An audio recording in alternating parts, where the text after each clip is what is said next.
Cette année-là, Thanksgiving promettait d'être unique parce que mes petits-enfants, Nick et Hailey, allaient être présents avec nous. Nick avait 17 ans, Hailey en avait 18. Ils étaient cousins, mais aussi très bons amis. On s'était dit 13 heures pour le déjeuner. Nick et Hailey n'étaient pas encore arrivés. Nous avons attendu et attendu. Il était 14h30, 15h, quand nous sommes finalement passés à table quand même. Mais le cœur n'y était pas. Nous tentions de joindre Nick et Hailey désespérément. On a essayé, mais ça ne décrochait pas. Ce laps de temps sans avoir de nouvelles avait mis tout le monde à bout de nerfs. On sentait que quelque chose n'allait pas. Même dans mes pires cauchemars, je n'aurais jamais osé imaginer qu'une telle chose puisse se produire. Je crois fermement que c'était le mal qui était à l'œuvre. Ce soir-là. Oh non! Je suis désolée!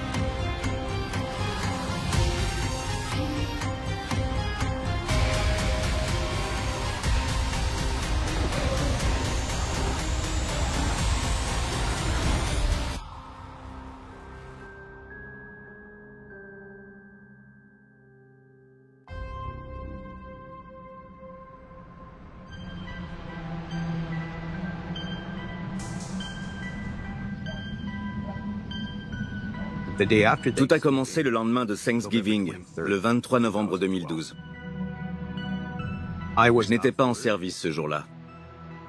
Nous étions au salon avec ma femme Chrissy et ma petite fille de 9 ans, Hailey. On regardait un dessin animé de Noël. Mais j'étais joignable 24 heures sur 24, 7 jours sur 7. Les effectifs de notre division étaient insuffisants et pour cause, il n'y avait que 2 enquêteurs pour tout le comté. Ce jour-là, mon adjoint m'a contacté pour me dire qu'il avait reçu un appel étrange d'un certain William Anderson. Ce monsieur Anderson appelait pour nous dire que son voisin Byron Smith avait essayé de joindre le bureau du shérif et qu'il voulait parler à un avocat. Selon William Anderson, plusieurs effractions avaient eu lieu au domicile de ce monsieur Byron Smith et il craignait que son voisin ne soit allé beaucoup trop loin. J'ai raccroché, mais j'avais une mauvaise intuition.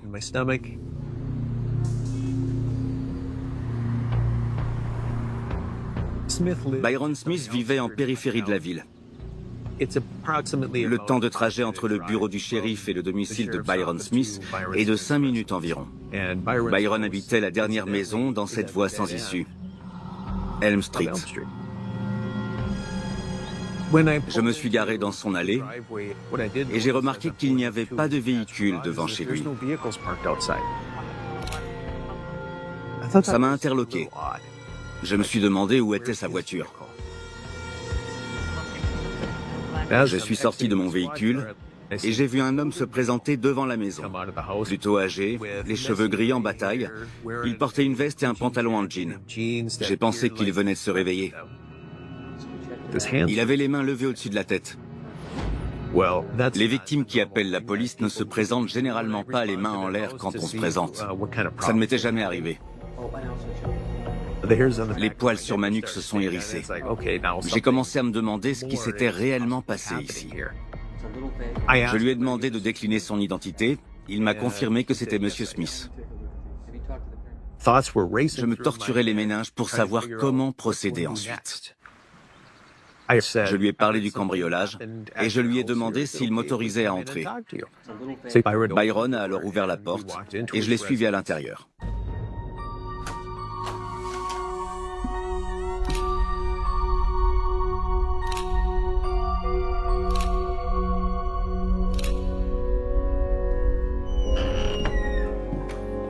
Il était très calme. Je n'ai pas remarqué de saute d'humeur ou de comportement suspect. J'ai constaté qu'il y avait bien eu une tentative d'effraction. Une fenêtre était brisée et des éclats de verre se trouvaient sur les meubles ainsi qu'au sol. Quelqu'un avait cassé la fenêtre pour essayer de pénétrer à l'intérieur du domicile.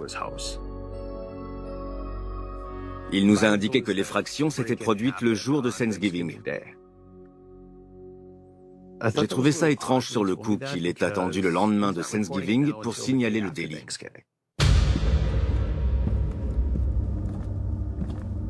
Puis Byron a voulu nous montrer quelque chose au sous-sol.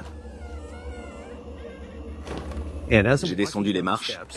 Il y avait un tapis tout en bas. Et sur ce tapis, il m'a semblé apercevoir une tache de sang. Ce n'est jamais bon signe et ça a renforcé ma méfiance. Les murs étaient blancs et d'autres petites taches de sang étaient visibles par endroits. Plus j'avançais, plus l'inquiétude me saisissait. Je me demandais ce que j'allais trouver ensuite.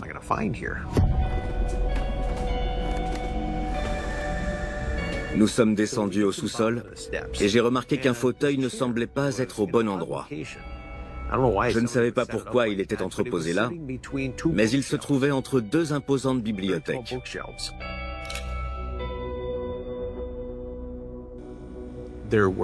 Il y avait une bouteille d'eau et des barres énergétiques. J'ai aussi remarqué une boîte remplie d'ampoules à côté du fauteuil.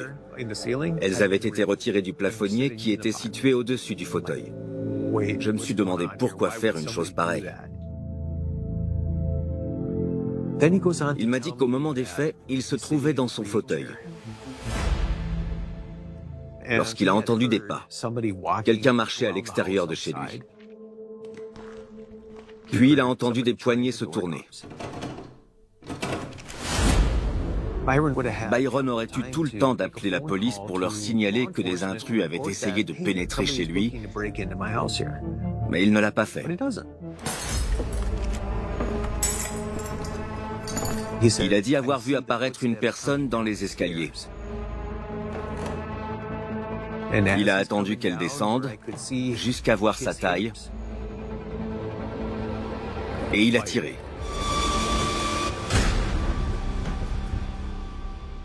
Alors je lui ai dit « Pardon, vous avez tiré ?» Je ne savais même pas qu'il y avait une arme à son domicile. Après avoir tiré, Byron s'est ensuite rassis sur son fauteuil lorsqu'il a entendu d'autres bruits. Une autre personne essayait d'ouvrir la porte. Puis il a entendu des pas dans le couloir. Il me disait avoir cru à une attaque groupée.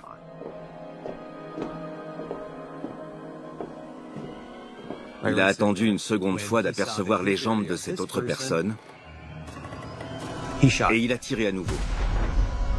Il m'a alors dit qu'elle était tombée dans les escaliers. J'ai tiqué quand il a dit « elle ». Je découvrais qu'une femme était impliquée également. J'étais sans voix. J'ai regardé mon collègue et il tirait une tête de 6 pieds de long. Je pense que j'avais la même expression sur mon visage parce que je n'avais jamais été confronté à ça. Nous savions qu'il s'était passé quelque chose de grave et je devais trouver de quoi il s'agissait. Mais à ce moment-là, j'étais loin d'imaginer l'impact que cette affaire allait avoir sur ma vie et le fait qu'elle bouleverserait la vie de notre petite communauté. Il n'était pas humain, c'était de la vermine pour moi.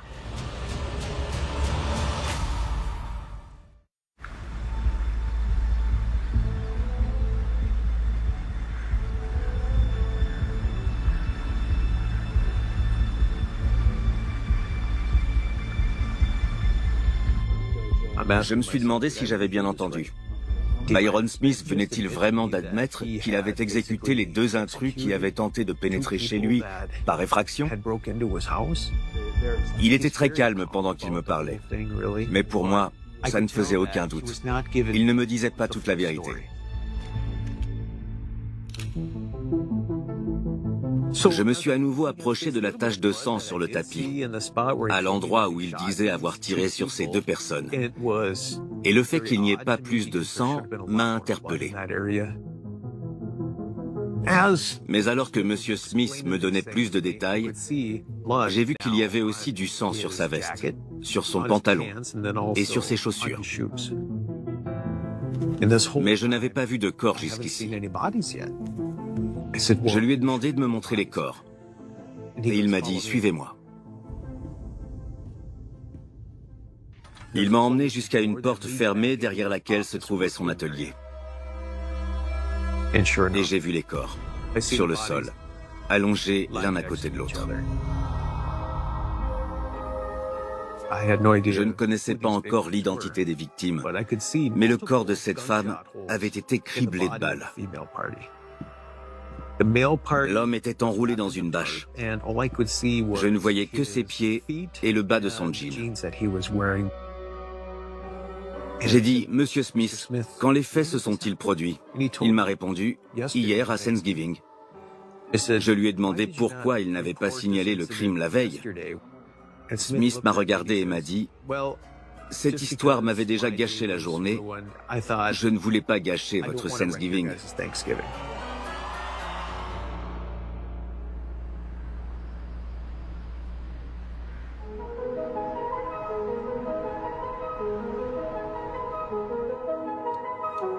La journée était atroce.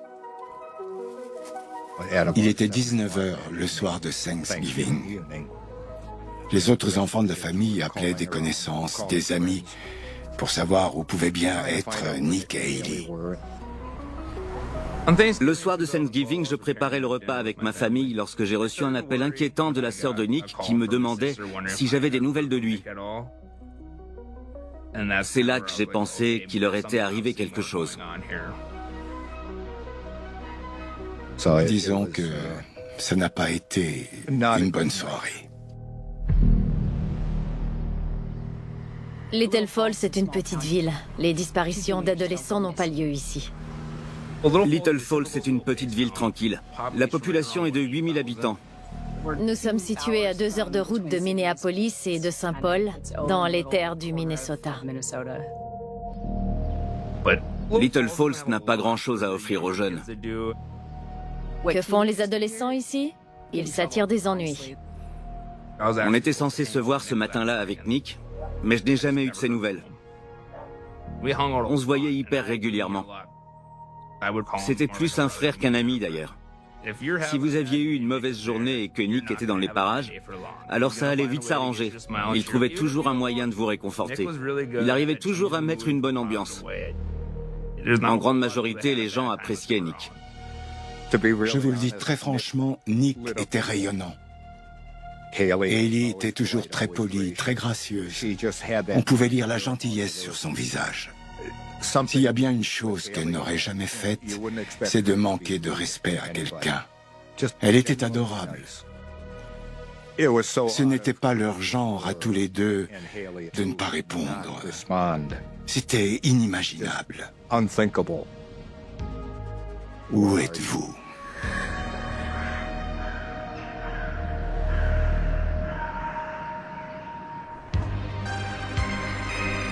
Il fallait attendre 24 heures pour déclarer une personne disparue.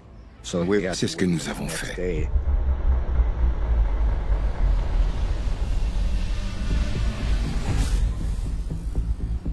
Je n'arrêtais pas de me demander si le crime avait été commis ici.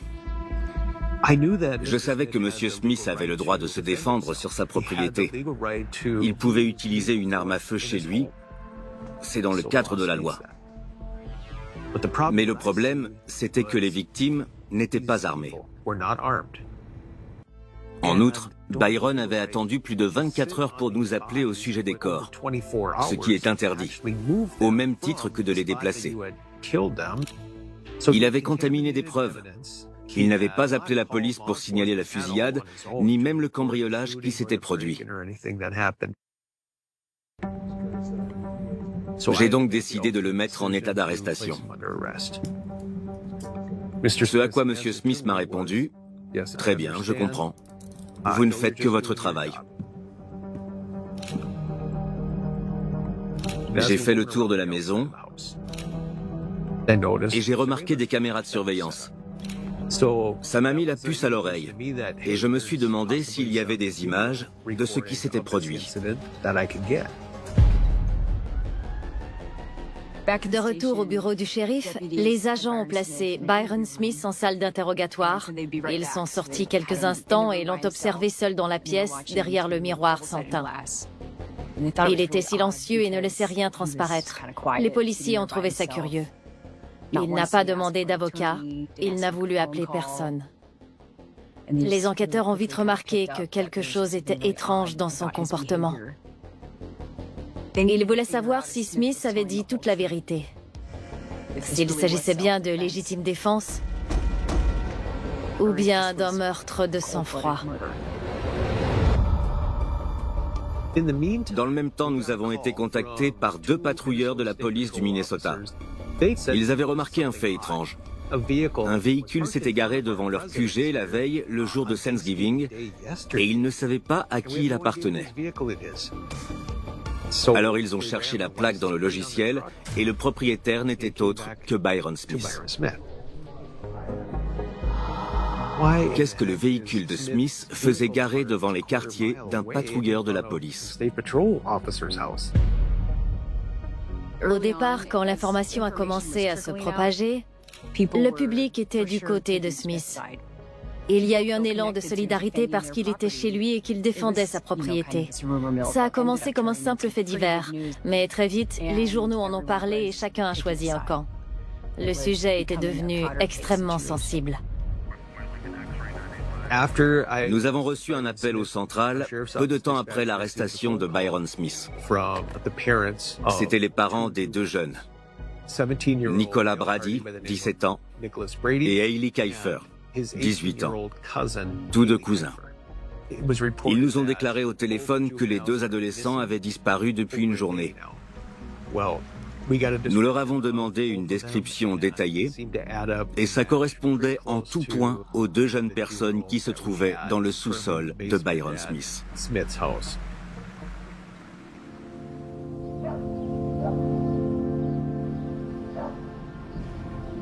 Nous habitons à la campagne. Alors, quand nous avons entendu un véhicule dans notre allée, notre cœur a fait un bond. Nous avions encore l'espoir que ce soit Nick et Hailey. Ma femme m'a regardé par la fenêtre et elle a vu le prêtre. Elle a su qu'une terrible nouvelle nous attendait.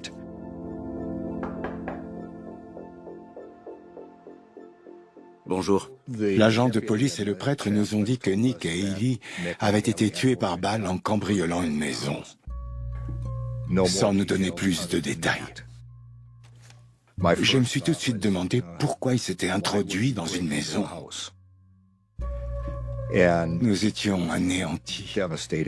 Le fait de perdre mes petits-enfants d'une telle façon, Nick et Hailey, ils auraient vraiment dû être plus prudents.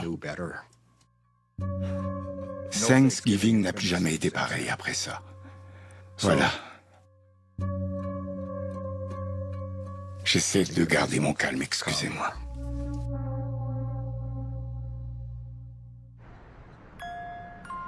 Au poste, les agents responsables de l'enquête essayaient de savoir ce qu'il se passait dans la tête de Byron Smith. Je regardais Smith à travers le miroir. Il était toujours assis, mais de plus en plus agité. Ça commençait à faire long. Alors j'ai pris place en face de lui.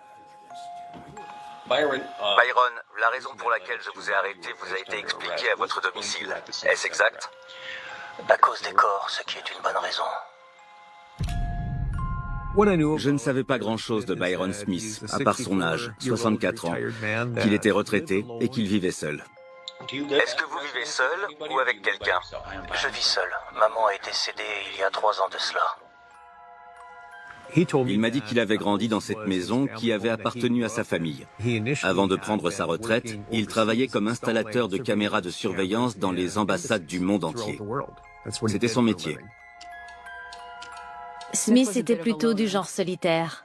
Il ne recevait que très peu de visites chez lui, Mais cet été-là, en 2012, il décide de faire appel à des jeunes pour tondre sa pelouse.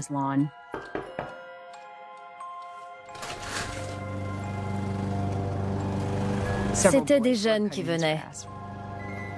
Nick Brady était l'un de ceux qui tondaient la pelouse chez lui. Byron a commencé à remarquer que certains objets disparaissaient. Une montre de grande valeur donnée aux prisonniers de guerre, une veste militaire. Alors il les a virés et leur a dit de ne plus jamais revenir. Mais en octobre 2012, sa maison est encore visitée. Il était en colère, mais c'est naturel quand des gens entrent chez vous à répétition. Les jeunes l'avaient pris pour cible et c'en est arrivé au point où la police avait dû procéder à des arrestations. Mais à son sens, la peine n'était pas suffisante au vu du préjudice moral subi. Il a essayé de chercher une solution avec la police jusqu'au jour où il s'est fait justice lui-même. Il s'est dit: je vais prendre le problème en main. Il a alors installé des caméras de surveillance autour de chez lui. L'une des caméras était installée à la limite de sa propriété et filmait la maison de l'un de ses voisins. L'un des jeunes ayant été arrêté habitait ici. Pendant l'interrogatoire, Byron Smith m'a dit qu'il ne s'était jamais entendu avec ses voisins, les Williams. Je fais tout mon possible pour les éviter. Ce sont des gens méchants. D'accord. Il soupçonnait la fille Williams d'être l'une de celles qui s'était introduite chez lui pour le cambrioler. Vous dites que vous suspectez Ashley Williams d'avoir pénétré chez vous par effraction à plusieurs reprises. C'est bien cela? Oui. Ashley Williams a été vue avec ma veste militaire de l'Air Force sur le dos en allant à l'école. Il est passé du statut de victime à celui du justicier. Smith pensait avoir tué Ashley Williams, la voisine qui habitait à côté de chez lui.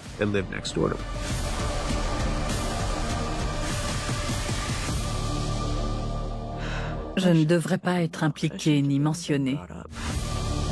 Je ne devrais même pas être ici à faire cette interview.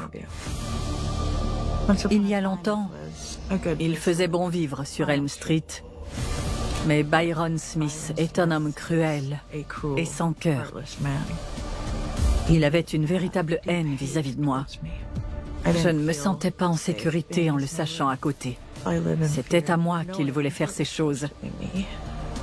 J'ai trouvé ça important de raconter mon histoire, de dire ma vérité, parce que je ne sais pas de quoi est fait demain. Je voulais cacher mon identité parce que j'ai très longtemps été la victime de Byron Smith. Et je ne voulais plus être une victime, ou du moins me sentir comme telle.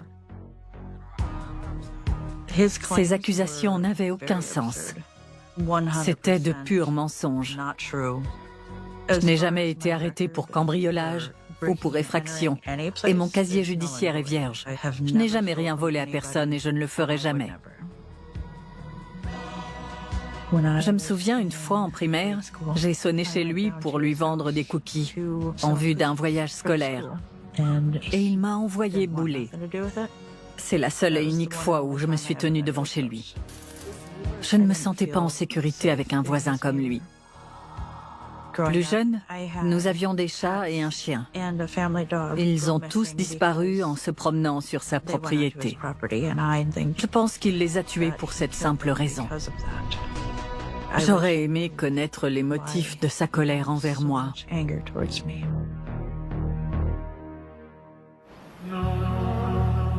Quand les effractions ont commencé chez Byron Smith en octobre 2012, il l'a fait passer pour la méchante de l'histoire. Il a imaginé toute cette vengeance contre cette jeune fille, mais ça n'avait aucun sens. Elle n'habitait plus à cette adresse au moment des faits. Quant à cette histoire de veste, il a cru la voir avec la sienne, mais elle avait un modèle ressemblant, style militaire.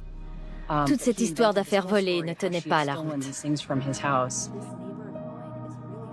Il a créé toute cette atmosphère de vengeance en disant qu'il récupérerait ses affaires et qu'elle paierait un jour pour ce qu'elle lui avait fait. Alors qu'en réalité, elle n'était pas présente au moment des faits. Mais il était catégorique, on avait volé des choses chez lui et son voisinage était forcément complice de ce délit. Ces déclarations étaient délirantes. Ashley était encore bébé quand Byron Smith a perdu sa veste. Vous l'aurez compris, sa santé mentale était très fragile, dans le meilleur des cas. Beaucoup de ses connaissances l'ont décrit comme quelqu'un d'impulsif.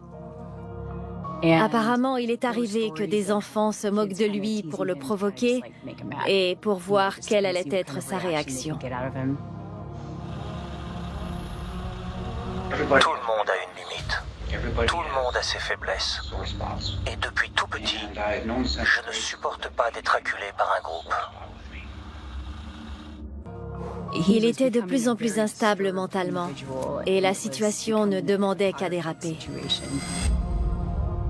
Ce n'était qu'une question de temps avant qu'il ne commette l'irréparable. Le jour de Thanksgiving. Oui, eh bien, il était midi. J'étais installé dans mon fauteuil préféré, je lisais un magazine, lorsque j'ai entendu des pas dans le couloir. Il se rapprochait des escaliers. J'ai vu ses pieds, ses jambes, et quand j'ai vu sa taille, j'ai tiré. Il a déclaré que la personne était alors tombée en bas des escaliers, blessée. Et il m'a regardé en face. D'accord, et ensuite? Je lui ai tiré dans la tête, je voulais qu'il meure. Il y avait énormément de sang, mais j'avais une bâche. Alors je l'ai mis à l'intérieur pour éviter que le sang ne coule partout sur le tapis. Je voulais qu'il disparaisse de ma vue, alors je l'ai mis dans l'atelier. Il retourne s'asseoir, mais un peu plus tard, d'autres pas se font entendre. Je ne réfléchissais pas, je me disais qu'il m'attaquait à plusieurs. Alors je l'ai tuée elle aussi. Il était persuadé que c'était Ashley Williams qui l'avait blessé et qui était tombée dans les escaliers. Et je me suis approché pour la finir. Et il a répété encore une fois, « Je voulais la voir morte ». Il a pris son fusil, l'a pointé sur elle.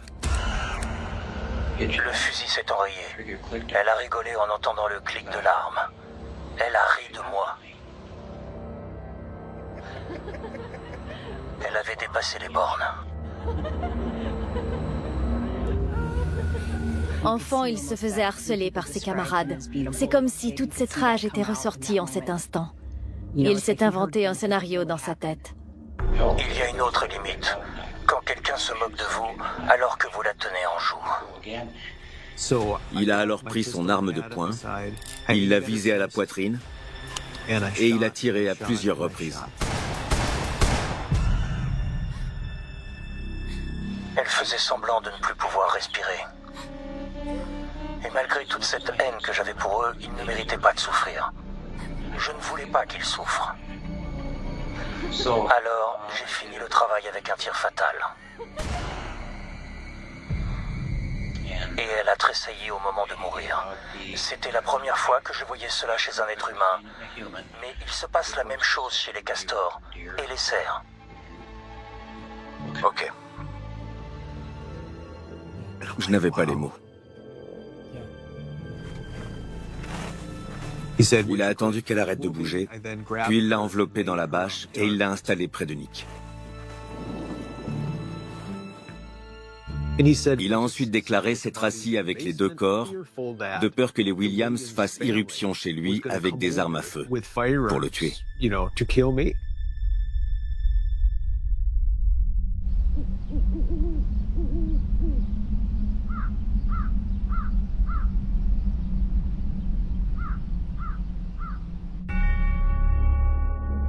Je dirais que la personnalité de Byron Smith se rapproche de celle du psychopathe Norman Bates, le personnage du film Psychose. À la fin de Psychose, Norman Bates est assis et se balance sur son fauteuil à bascule en silence. Il observe les mouches voler dans la pièce. Il vient de sortir de sa phase psychotique et a tué plusieurs personnes. Byron avait ce comportement la plupart du temps. Il ne voulait pas perdre la face en public. Et en même temps, il pouvait basculer à tout moment dans la folie. Il était primordial que Smith reste en garde à vue. Nous pensions qu'il pourrait tuer à nouveau s'il en avait eu l'occasion. Après l'interrogatoire de Byron Smith, j'ai demandé 5 mandats de perquisition différents. Nous avons pu fouiller le domicile de Smith grâce à ce mandat. Et nous avons découvert qu'il avait déplacé le tapis du sous-sol, sur lequel j'avais remarqué la tache de sang. Sous ce tapis, les enquêteurs de brigade criminelle ont retrouvé des morceaux de cerveau, des mares ainsi que des traînées de sang qui menaient jusqu'à son atelier. Le fait qu'il ait déplacé le tapis sur ces éléments de preuve prouvait le caractère délibéré et intentionnel de l'acte de Byron Smith. Je me suis retrouvé dans l'atelier où les corps étaient entreposés. Et en me penchant de plus près sur son établi, j'ai repéré un enregistreur vocal. Et nous avions retrouvé exactement le même appareil dans l'autre pièce, sur la dernière étagère de la bibliothèque. J'avais une très mauvaise intuition. Nous avions trouvé le saint graal de la preuve dans ces enregistrements. On pouvait y entendre Byron Smith se livrer à un monologue. Il y décrivait ce qu'il allait dire aux prochaines personnes qui entreraient chez lui. J'ai bien conscience de ne pas avoir d'avocat, mais serait-il possible de prendre rendez-vous? Ce n'est pas pressé. Prenez le temps nécessaire. Il répétait cette phrase en boucle. « J'aimerais parler à un avocat, s'il vous plaît. » Ce n'est pas pressé. Prenez le temps nécessaire. J'ai tout mon temps, je vous en prie. Comme un fou. Et heureusement, l'appareil était allumé et enregistrait ces petites répétitions. Nick!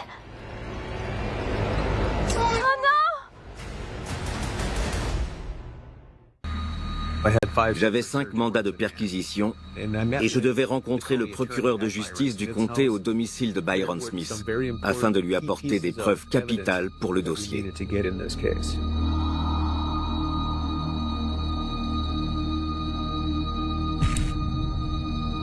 Les caméras de surveillance nous ont apporté des éléments importants.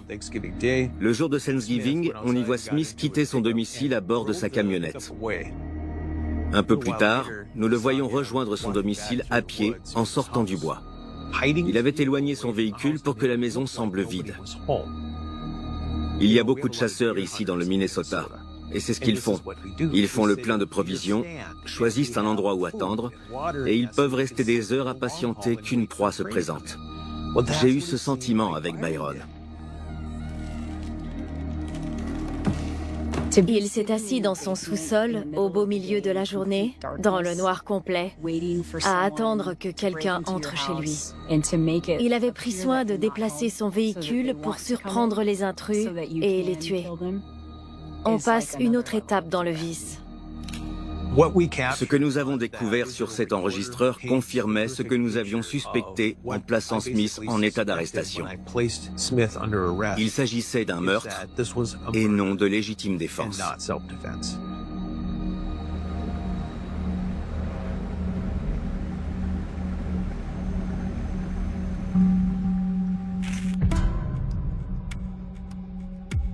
Lorsque Nick arrive sur les lieux, on entend une fenêtre se briser.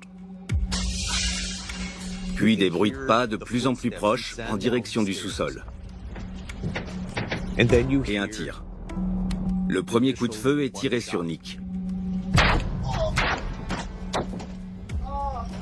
Nick est au sol, il est blessé. Puis un autre coup de feu retentit. Byron vient d'exécuter Nick d'une balle dans la tête. T'es mort.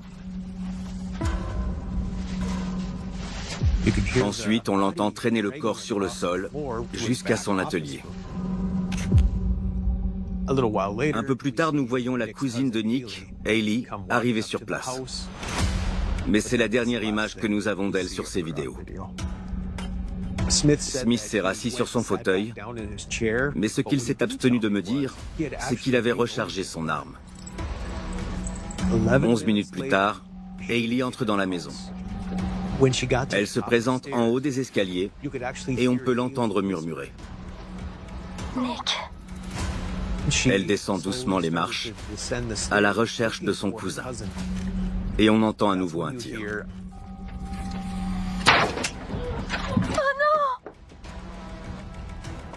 Elle est au sol, blessée. Smith se lève pour la tuer. Il pointe son arme sur elle. Mais son fusil s'enraye. Oh, désolé. Smith m'avait dit qu'Hayley s'était moquée de lui. C'était entièrement faux. Elle le suppliait pour qu'il l'épargne.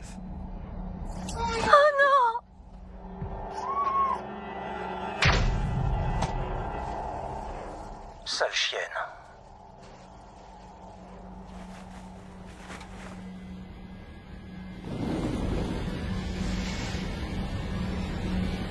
Sale chienne. Il a enveloppé les corps dans 2 bâches et il les a laissés tels quels pour la nuit. Il n'était pas perturbé par les corps. Il avait cessé de les voir comme des humains et encore moins comme des enfants. Ça aurait été horrible quelle que soit la victime, mais le fait que c'était des enfants était d'autant plus choquant. Je ne les considérais pas comme des humains. Ils n'étaient pas humains. C'était de la vermine pour moi. Au cours de ma carrière, j'ai souvent été confronté à la mort. J'ai enquêté sur des accidents ayant entraîné la mort, des suicides, des meurtres aussi. J'ai vu beaucoup de victimes pendant mes années de service. Mais cette affaire m'a particulièrement touché. J'ai eu beaucoup de mal à m'en remettre parce qu'on parlait du décès de 2 adolescents. 2 jeunes personnes ont perdu la vie ce jour-là. Et ma petite fille avait 9 ans à l'époque. Et j'ai été bouleversé avec Hayley. Le fait de savoir qu'elle ne verrait plus jamais ses parents, c'est quelque chose qui m'a beaucoup touché et qui m'a fait un choc. C'est un événement de ma vie que je ne peux pas oublier. J'y repense souvent et j'y penserai jusqu'à la fin de mes jours.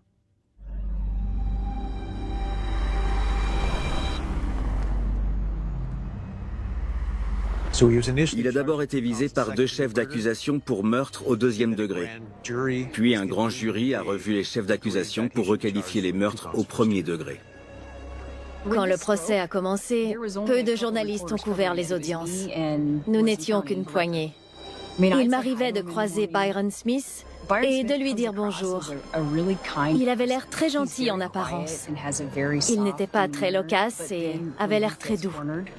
Mais lorsqu'il se sentait acculé, humilié, il se transformait. Il devenait une toute autre personne. C'était très effrayant. Durant le procès, j'ai écouté les enregistrements. Ils me hantent toujours. J'ai appris que c'était moi qu'il ciblait au procès. Et ça m'affecte encore beaucoup aujourd'hui. Je me suis assis dans la salle d'audience et je l'ai écouté. Il m'est arrivé de me mettre en colère dans ma vie, mais ce jour-là, j'étais enragé. Le fait de l'entendre parler de mon petit-fils et de Hayley de cette façon. J'aurais pu péter les plombs et lui sauter dessus dans le tribunal. J'ai serré la barre en métal de mon siège et j'ai demandé à Dieu de me délester de cette rage. Ça a été une expérience spirituelle déroutante. Et j'ai pardonné à Smith à ce moment-là. Je remercie Dieu d'être présent pour nous. Merci.